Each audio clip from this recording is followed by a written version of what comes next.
Now, viewers, from that, in fact, let's also take a look at more breaking developments. A BJP delegation led by Union Minister Hardeep Singh Puri is in Ireland to visit the memorial of the 1985 Kanishka bomb blast that targeted the Air India flight operating on the Montreal-London-Delhi-Mumbai route. Khalistani Babar Khalsa terrorists plotted and carried out the attack that resulted in the deaths of more than 230 people, mostly Indians and Canadians. The BJP delegation, which also includes BJP National General Secretary Tarun Chugh, is going to pay last respects to the lives lost on the 40th anniversary of the horrific terror attack. On this sombre occasion, I am being joined by BJP MP Amarjit Kaur Bhinder, who's being joined by Amrinder Kaur, who's the wife of Captain Satwinder Singh Bhinder, who's the first officer of the Air India flight 182 and amongst the 329 victims of the blast. Now, their son, Captain A.S. Bhinder, is also a captain for Air India. All right, Ms. Amarjit Kaur Bhinder, thank you very much for speaking to us. Appreciate your time here on the telecast. Ma'am, how do you look at now, because this is the first time that such a large delegation of the representation has come to pay the homage. You are also, in fact, you are the person who has gone through this kind of a grief, wife of the first officer of Air India 182 Satwinder Singh Bhinder, and right now Union Minister Hardeep Singh Puri is there to pay the homage of the terror attack. How do you feel at this point of time, if you in fact have to go back in time and understand what really did happen? It's very nice of Indian government to have sent such a, a big delegation to Ireland.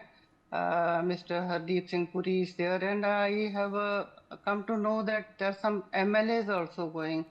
So we are grateful to Indian government that they recognize, they feel our tragedy. Even after 40 years, though we are still waiting for the justice, like it's 40 years, nothing has come out in the open, and nobody got convicted for that. And there are some families going there. I also wanted to go, but I had some health issues, so I didn't have the energy to go there.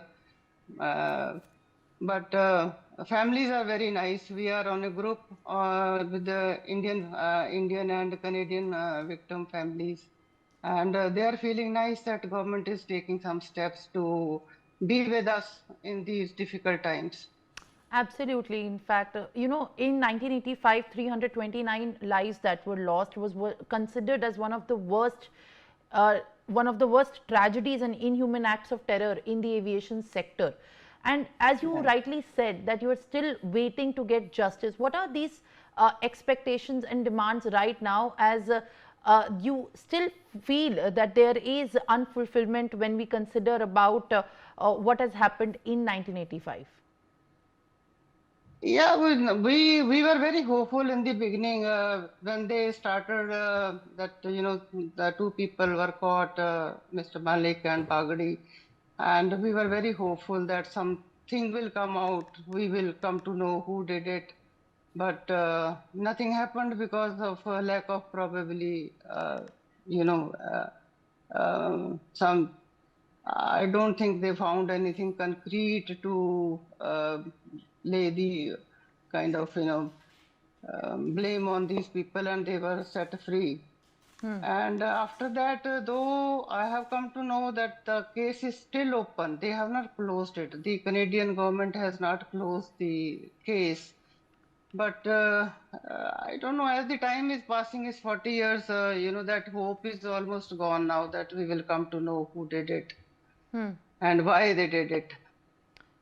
While the terrorist acts continue to also take place even 40 years later, killing innocent lives and people who in fact have no role to play even in any discourse. And as you have just also heard about the latest terrorist activities killing Indians in Pahalgam, how was your reaction, as because this is also a moment where you share the grief and the pain on a personal note?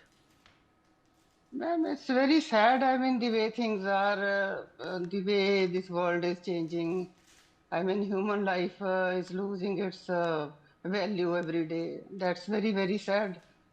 I mean, we have come to this world, we should live in peace and, uh, live with one another and be happy. But I think world is going the other way around. Things are going in a different path, on a different path kind of thing. What do you feel when you see such activities also being taken place right now? Because this loss of life is absolutely, in fact, the most difficult thing to deal with. There are 26 families of Pahalgam terror attack who are still not able to cope up with the shock. Even though Operation Sindoor did take place, we have maintained our prowess on a world power, but the terrorist acts continue to take these lives no matter how exactly positioned India becomes.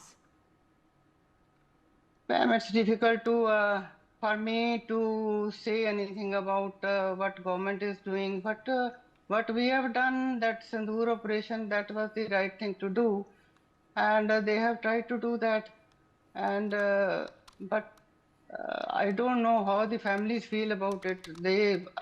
Once the person is gone, they don't come back. That's the whole thing. Even if we feel that, like we have now something has happened and we have done that, and but the family, they have lost their loved ones, they don't come back. All right, in fact, thank you very much, ma'am, for being with us on the telecast. Appreciate your time here on these latest developments, and thank you very much for speaking to us at this point of time. Thank you, ma'am. Thank you so much. Bye.